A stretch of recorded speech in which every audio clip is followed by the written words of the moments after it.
வணக்கம். நான் உங்கள் உமா பேசுகிறேன். இது தீபாவளிக்காக இப்போ செஞ்சு வந்த பலகாரம். என்னுடைய அன்பு தோழி கொண்டு வந்தது.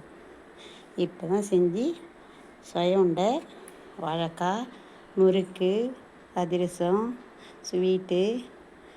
இது மஞ்சள் கரிசலாங்கண்ணி பருப்பு போட்டு கடையிலனா அவங்க வீட்டில் இருந்ததுன்னு கொண்டு வந்தாங்க. நான் எதுவுமே செய்யவில்லைன்னுட்டு அவங்க எடுத்துன்னு வந்து